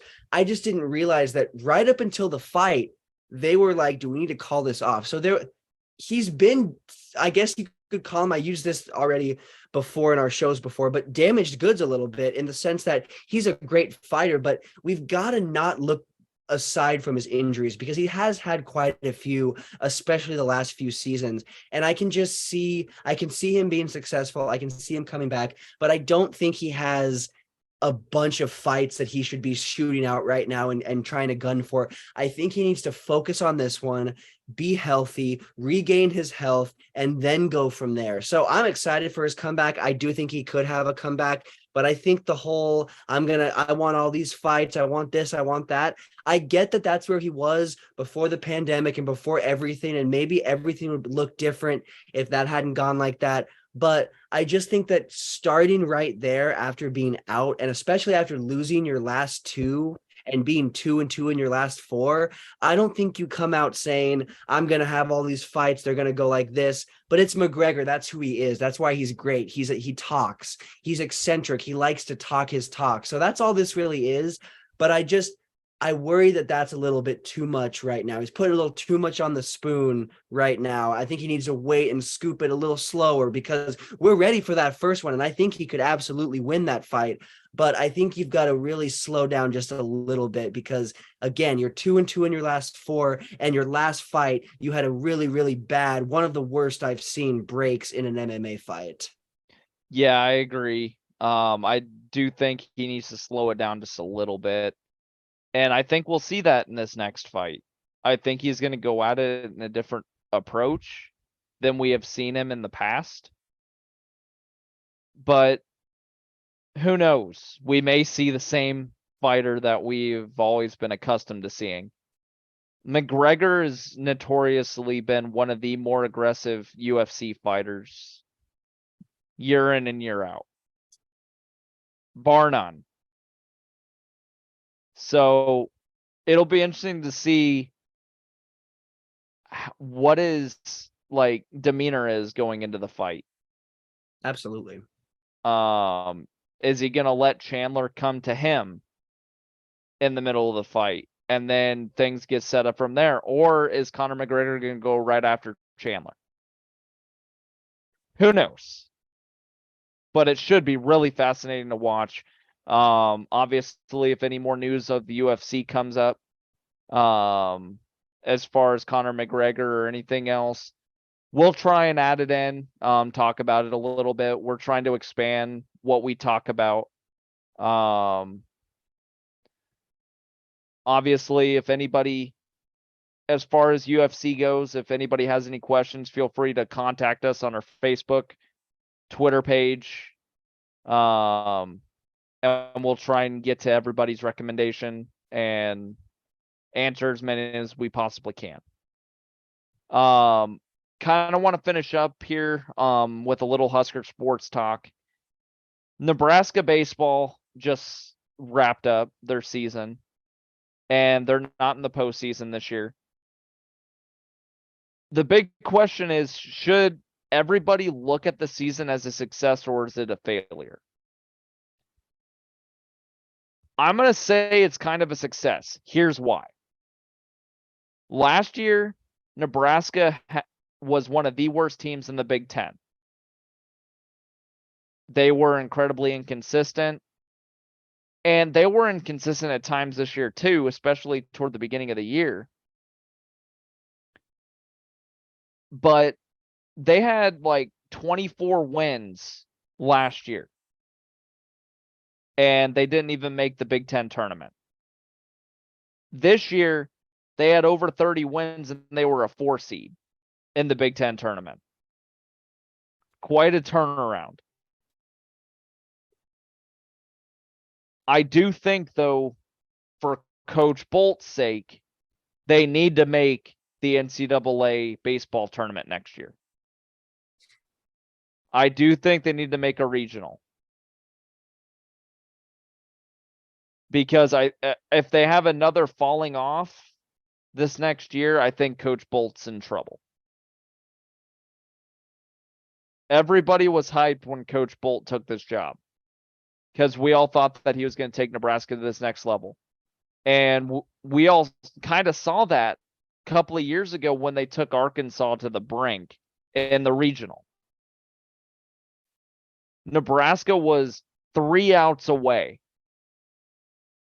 from winning that game and sending Arkansas packing at Arkansas's home baseball field.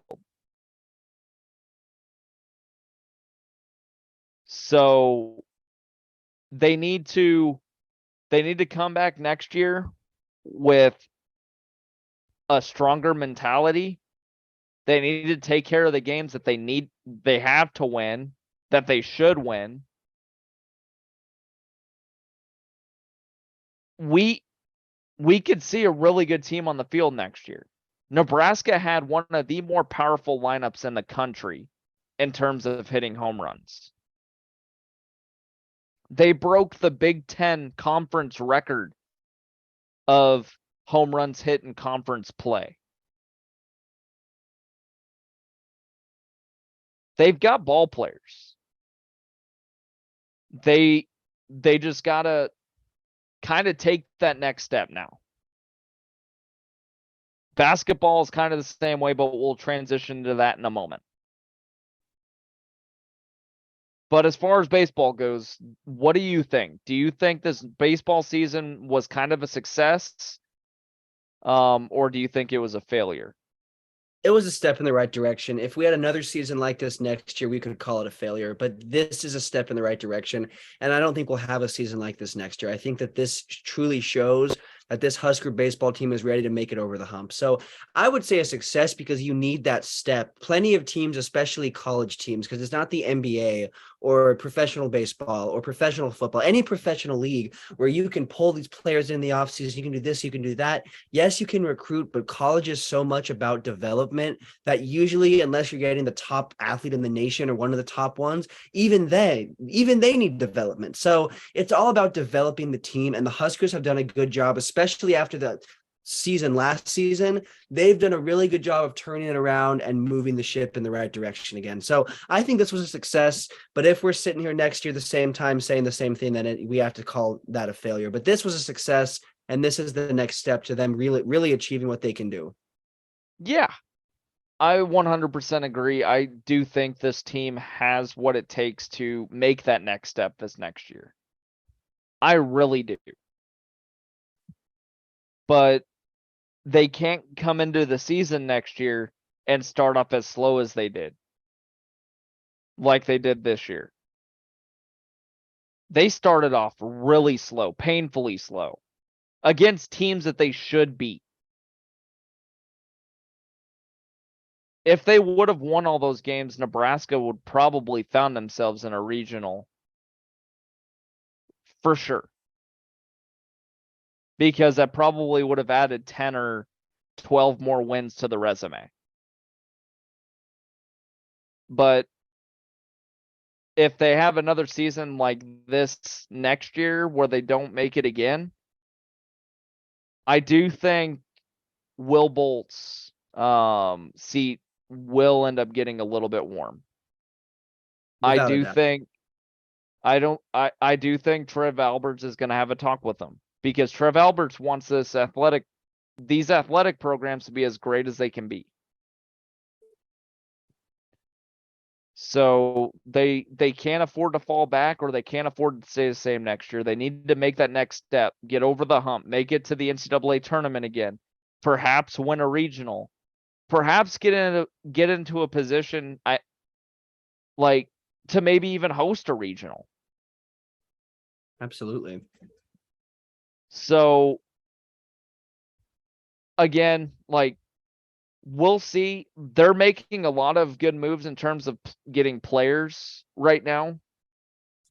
But as we get into baseball, I think has a fall workout period where they have a fall game. It's like a red and white scrimmage. They have a few months of the offseason. So we'll see how things look when we get to that point. Absolutely. So obviously anything with Husker baseball, anything that pops up, we'll bring it up. If you have any questions, please let us know. Let's make the transition over to basketball. So Nebraska basketball had some pretty big news. Keisei Tominaga is coming back. And Tominaga, for those who don't know, is Nebraska's 3-point specialist. He is a really good 3-point shooter. In Japan, when he was playing over there, he has been nicknamed the Japanese Steph Curry because his range is almost unlimited. And we kind of saw that at times this year where he hit absolutely ridiculous 3-point shots. Stuff that you would see Steph Curry make in an NBA game. He is a really gifted basketball player. And he wanted to test the waters in terms of the draft, see where things will, see where he would end up. and he didn't end up where he likes, so he's coming back for next season. I think, another year under Fred Hoiberg and what should be a much improved Nebraska team after they finished 500 last year, I think can be very huge. And I do think him coming back says a lot for what this team can do next year.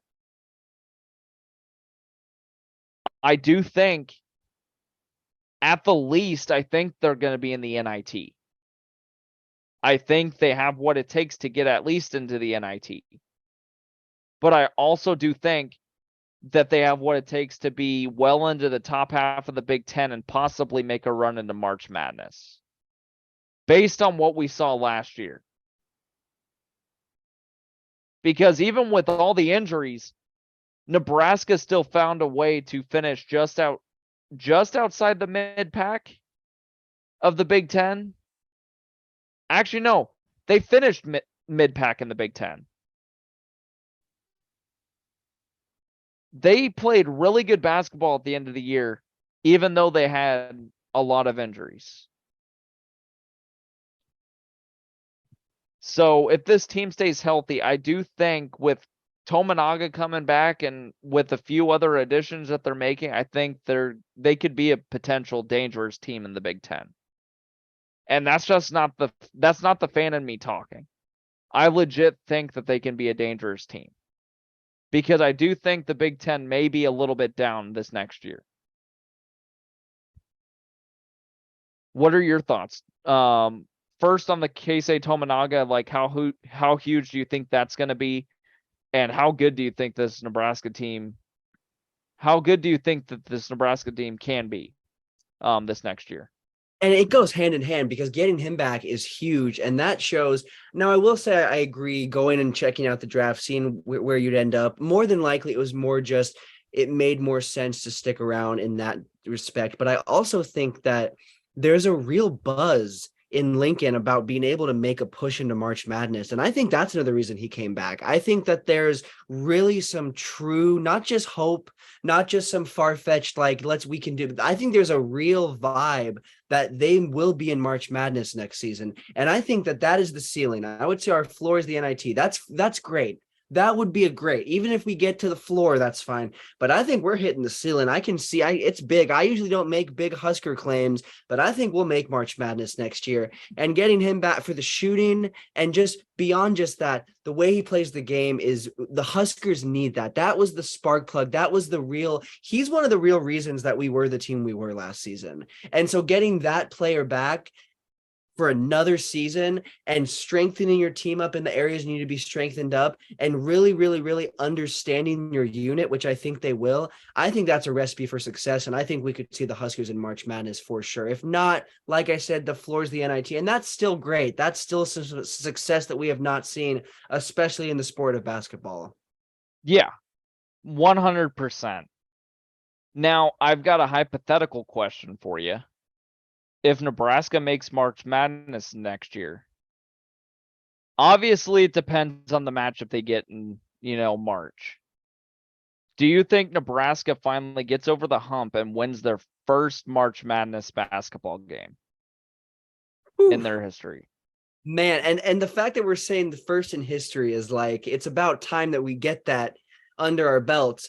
I think that, I guess it honestly, like you said, it all depends on the matchup. And that's the matchup, we know that as many great teams got bounced this season that looked better on paper than the teams they got bounced against.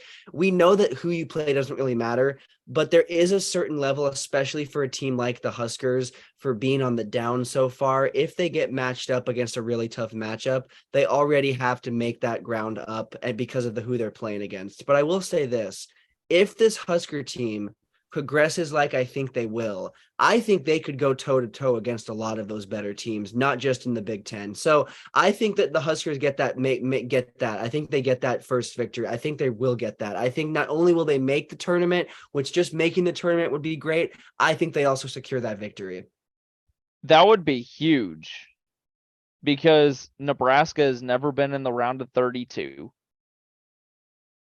And if they can taste that success, like, people are going to say I'm high right now talking about this, but if Nebraska could taste that success, Nebraska very possibly, and I'm just going to say this as a question, could be one of the best Cinderella stories in history. Like, Nebraska has never had the amount of success in March Madness. Obviously, they've never won a March Madness game. They have had really good basketball teams in the past. I mean, you can look back at the years with Tyronn Lue. Tyronn Lue was one heck of a basketball player at Nebraska. And with him came really good Nebraska basketball teams back in the 90s. Really good basketball teams. They would make March Madness and they would get bounced. There was one year they came close to winning the NIT. So, yeah, I do think, if Nebraska could find a way to get that first, March Madness win this next year, make it to the round of 32. Man, that would be huge. There would be a party in the Haymarket district in Lincoln for sure if that happens. Without a doubt. There usually already is one anyway. So Yeah. they're yeah, no, without a doubt. And I think that it's possible. And we need that as Husker fans and as basketball fans, especially college hoops. We need that. We need to see that. So I think it's very possible, but obviously time will tell, and there's plenty of time before we actually see if that will come true or not. I agree. Unfortunately, there's not a lot in terms of Husker football news. Obviously, if anything comes up, we'll bring it up in the next episode. So yeah, I think we'll end it there. Obviously, we appreciate all the listeners that come back and listen to us. If you guys have any feedback, feel free, leave us a comment here on YouTube, send us a message on Twitter and Facebook. We'll get to as many of them as we can. Do you have any finishing thoughts, Montana? No, just as always, remember you guys can always leave us comments on what you want us to talk about. Don't forget, we also have a TikTok page. Not really daily content going on there, but there is a lot of different stuff that goes up on there. So just check us out on Facebook, check us out on Twitter, check us out on TikTok. Maybe we'll get a little more active and post some polls and different things, but just be looking out for new stuff from us. We'll keep this thing going. We plan on trying to get this thing to grow even more. So we will just keep this thing going, and we'll be back soon with a new episode for you guys. Absolutely. And as always, we appreciate y'all for listening. Have a good one.